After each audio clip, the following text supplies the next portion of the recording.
Welcome to Toy Business Unboxed, your gateway to the secrets of the toy industry. Here, Jason Shea, a toy entrepreneur and expert in the field. Every product we develop is really inspired by some of the real life experience that we have with our son.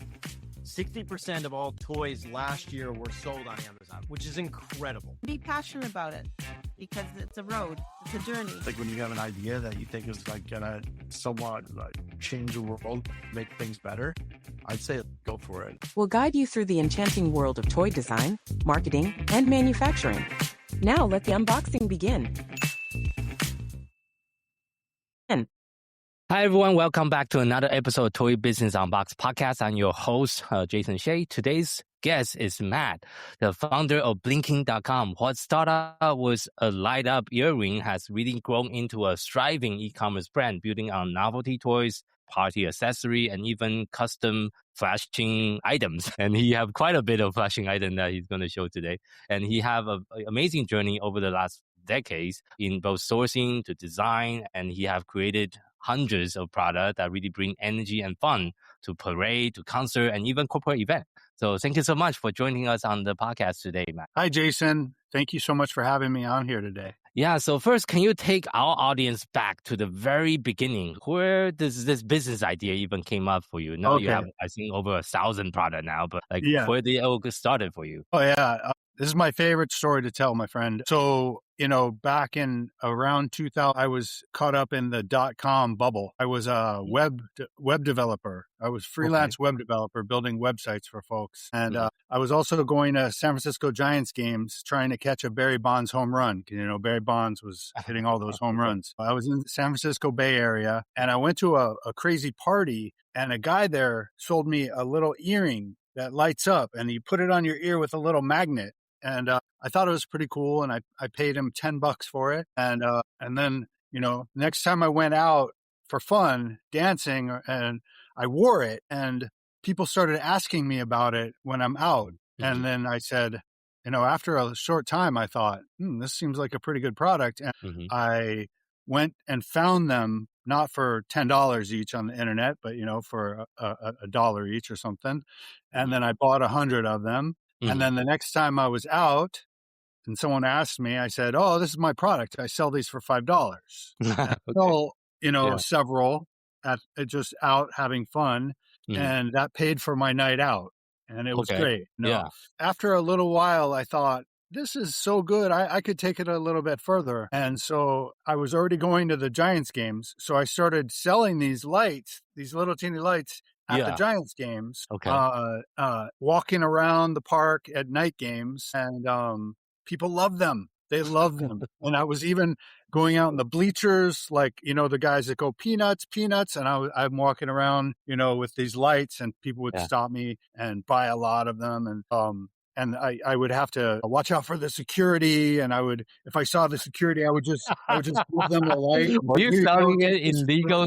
They would leave me alone. And then I started doing this on the streets of San Francisco, at Fisherman's Wharf, in the financial district, all over the place. And then when the season ended, I started going to the Golden State Warriors games, and doing the same thing at the Golden State Warriors games. And then I thought, this is good, but I have to worry about the police and security, and what I'm doing isn't exactly legal. I didn't have permission from the stadium to do it. And so I thought, let me make this a little bit more legitimate and see how far I can take this. And since I was a website builder myself, I made a website for it. And the website caught on right away, pretty much. And I started selling a lot all over the world. And then before long, I went on Amazon, et cetera, and expanded the product line. Yeah, and I know, how many products do you have in your product line now? I know you have a huge catalog right now. About 1,500. That's quite a bit of a product, huge catalog. How do you manage all the different SKU properly? Do you have like a local warehouse here in your Yes, we have our warehouse, and it's all, AI helps a lot nowadays. AI helps us with everything, with our systems. And, I'm able to run it with basically a fairly small staff because of AI really helps so much. I see. And I think you have some of your product with you today on the show as well. Will you mind sharing some of the product and Yeah, sword, expandable lightsaber. Oh, okay. And show you, I'll open it up Yeah. here. If I can open it up properly. They this takes AA batteries Hmm. and the sword expands. Okay, that's a fun design. This is great, to Yeah. help with packaging because it Hmm. takes up less space and it has the protector for the batteries that I put Oh, there. okay. And then when I press it, we get these light effects and Oh, okay. it shoots the light out the back. I So it makes patterns all over the place. That's a fun And Christmas party item. Let's see. Yeah, what it else? has Yeah, sure. What else do you got? okay. For your favorite president, you either love him or you hate him. And these is a Yeah. deck of cards, Donald Trump playing cards, and these are actually gold plated. So this is Oh, okay. another product line I have with a lot of gold plated items. I have it started off with some fake gold plated $100 bills, and Oh, then okay. I expanded I it, see. and these are very very shiny, very pretty looking gold plated cards. They're actually real gold from what I understand. Everything indicates that. It's a thin film. It's thin Mhm. film technology. So it's a very thin plating of gold. So they're not like, super expensive or anything. Yeah, that's a nice one. That's a nice item. They're good playing cards too. They're very slippery. Mhm. This is a ball, a bouncy ball that lights up. So when you bounce it, it makes, Mhm. oh, and no real monetary value. It's just Mhm. for collectors, people that like Bitcoin. And then this is more of a challenge coin, like a military style challenge Oh, okay. celebrating the current 250th anniversary of Mhm. the United States. And these coins is something that we've lately that are very popular and something I have about 50 different types of coins now. I have Oh, okay. crypto ones, so Mm. many different cryptos like Solana and Ethereum and XRP, and then also the other coins we have are religious themed ones like Oh, Jesus, Last Supper, Armor of God, that type of thing. And okay. then also military ones, Army, Navy, Air Force, Marines. I see. And I think you also have some custom design lapel pin as well. That's right. That's right. Yeah. So we custom make lapel pins. That's a very popular product. You see on my shirt, for those of you that are watching, this is blinky.com. We also have a website known as logoblinky.com. So it's Logo like you tack blinking.com. Okay. logo before Mhm. the blinky. And then that's our custom flashing lapel pins that we make for large companies. This one we did for the Grateful Dead. So that's the Grateful Dead Florida Gators. Hmm. Mhm.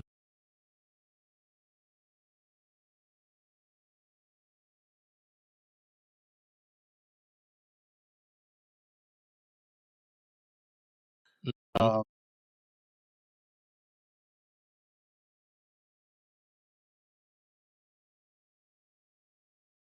a casino known as Little River Casino because this one I've tested the batteries, so I know that this one is actually lighting up. Oh, yeah. You also light up. Okay. Very cool. So the way that these work is the back is a twist. If I twist the back, that's what turns it on and off. And Where's then the battery in? Is the battery also inside? the battery's inside here.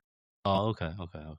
And then it has this military clutch clasp to Mhm. pin it on. So I can pin it using this clasp. Just a moment. There we go. Okay. I see. Yeah. Let me see. There we go. Yeah, so you have like really two very distinct business model. One is more like direct to consumer. One is more like direct to businesses.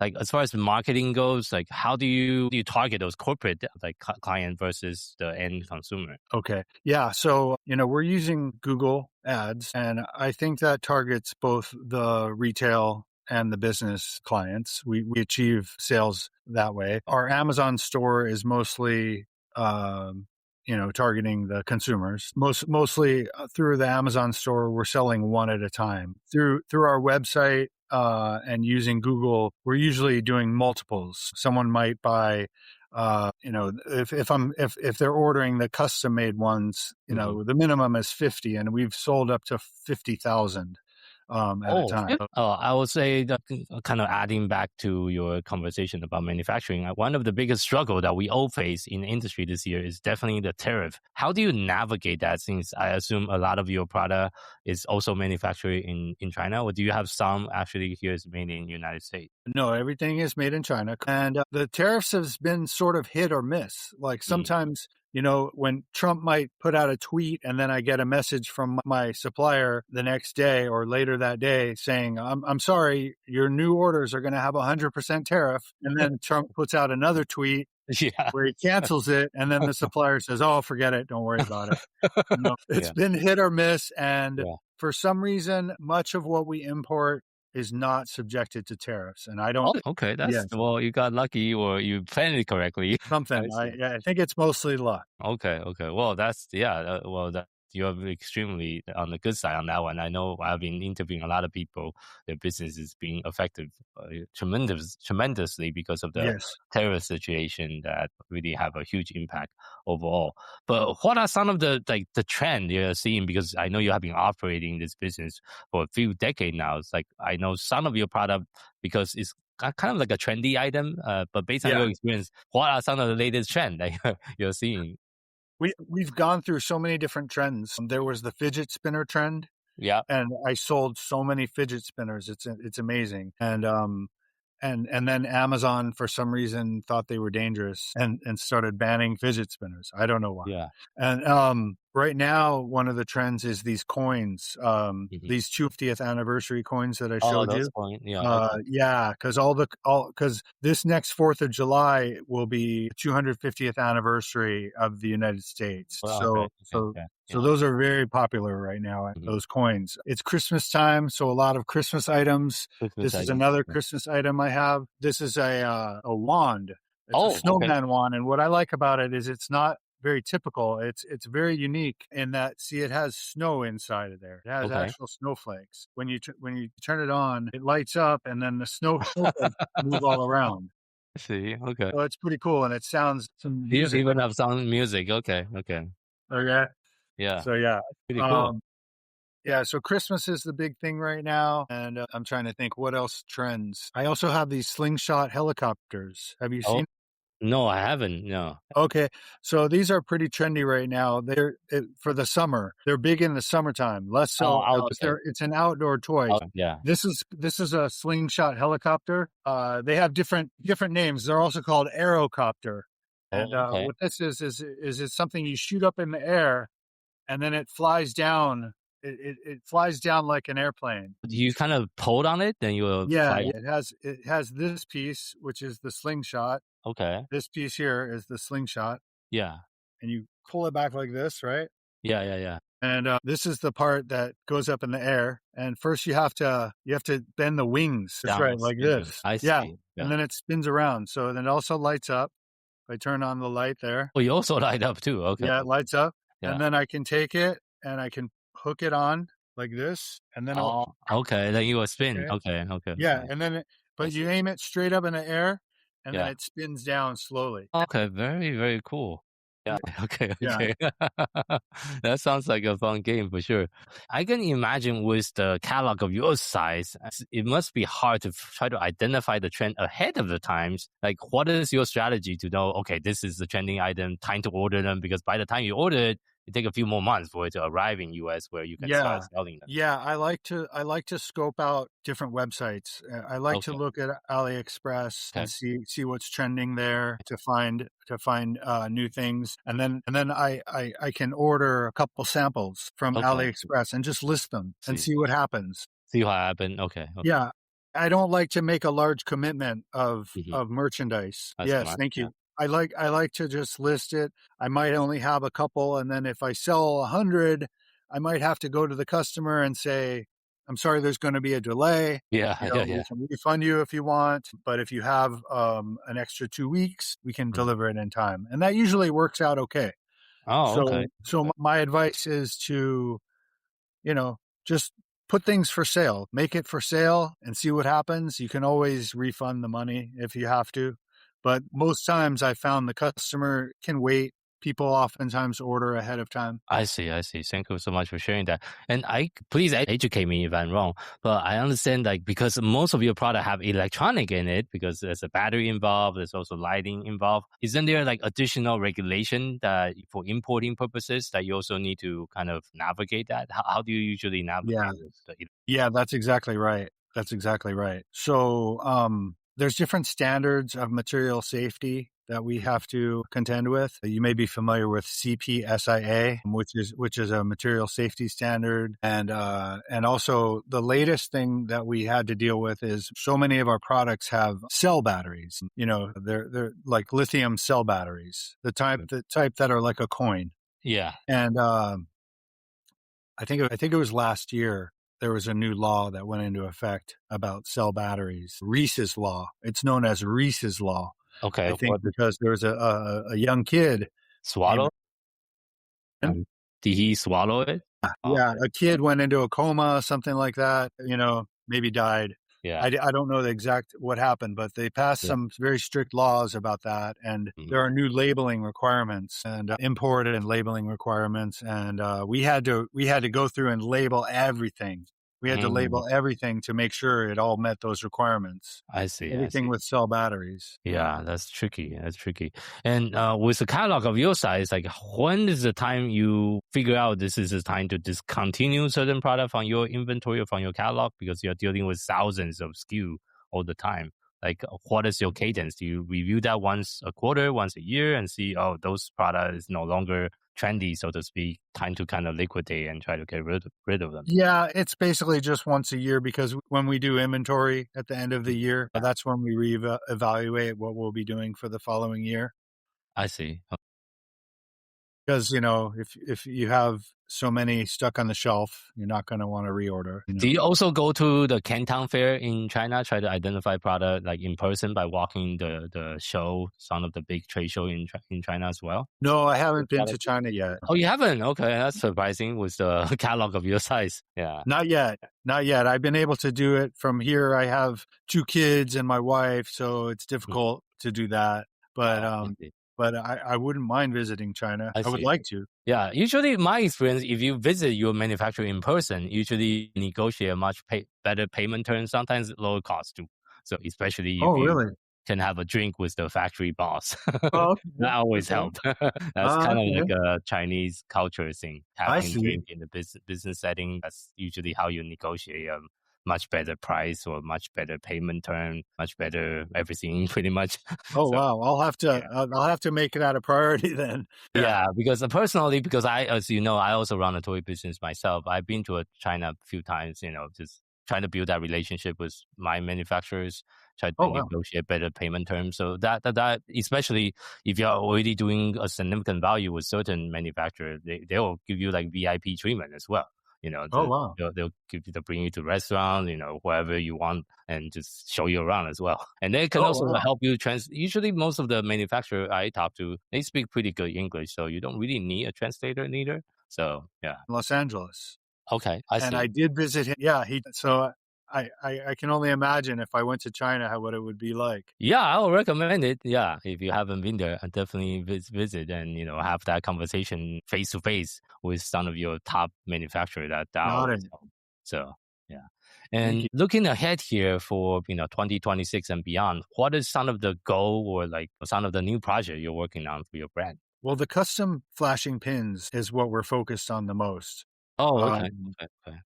Yeah, we have. I really enjoy doing those because I get to be creative and I get to help with the design. And okay. You also help with the design. Okay, got it. That's correct. So oftentimes, sometimes someone will come to me and say, I want an eyeball. No, here's the classic example: is a gentleman. He wanted a hand. He wanted like one of these pins. Yeah. But he wanted it to be a hand with 2 fingers cut off. Okay. And it had some text on it.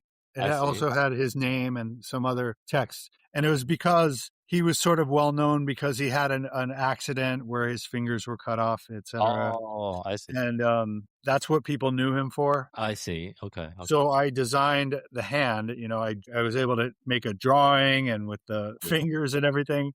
It was crazy. It was very crazy of an idea, but I was able to make that drawing. And so when someone comes to me and they want a custom blinky light, we include an hour of artwork. Okay.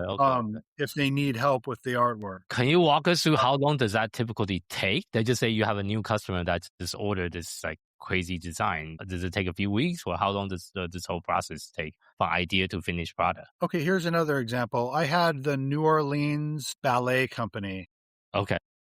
come to me for a blinky light, and they wanted a nutcracker, like Okay. from the Nutcracker Ballet, the toy Okay. nutcracker. Yeah. And I had a nutcracker as a stock item long time ago.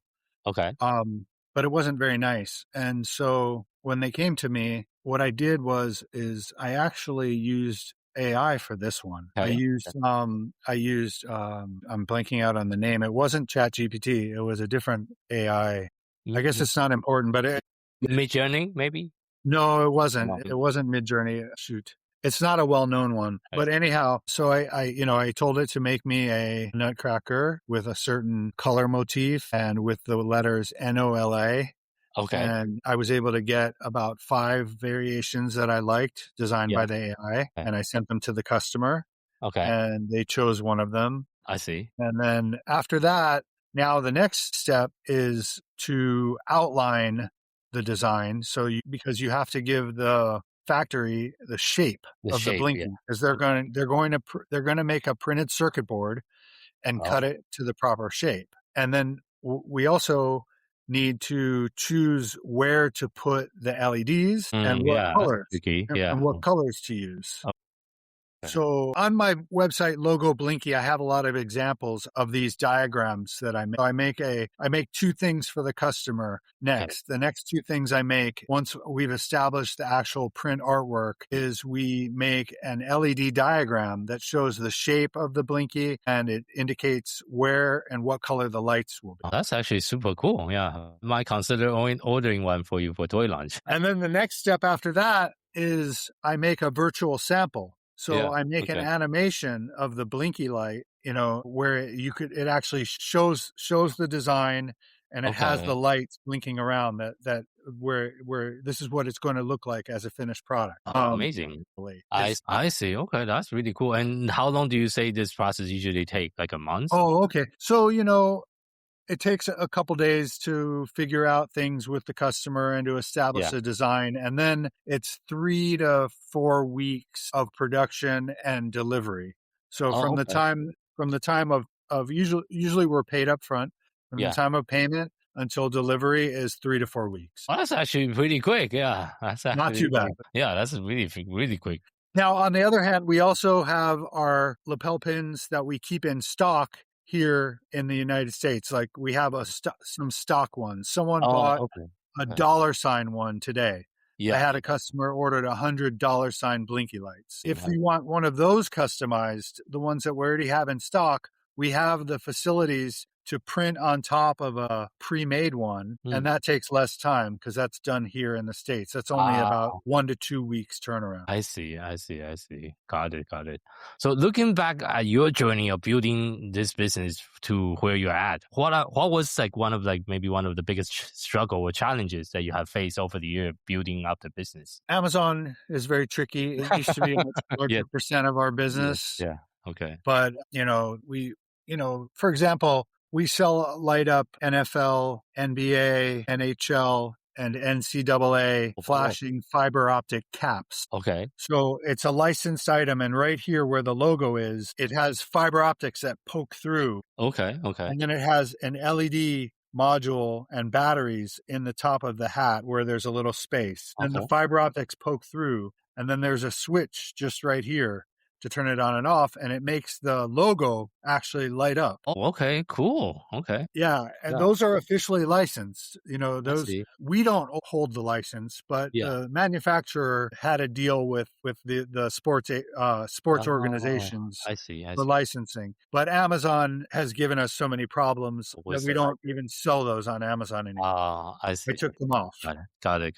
Anything with any type of license, even if we have the license, we just avoid Amazon for it, even if it's legitimate, because it's so difficult to deal with them because you're mostly just dealing with AI. Yeah, or just some random dude in Pakistan. Yeah.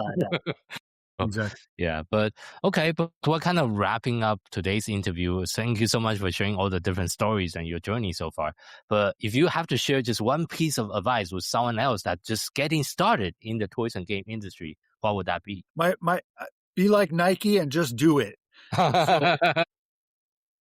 So, just make the website, find the item, just do it, make it happen.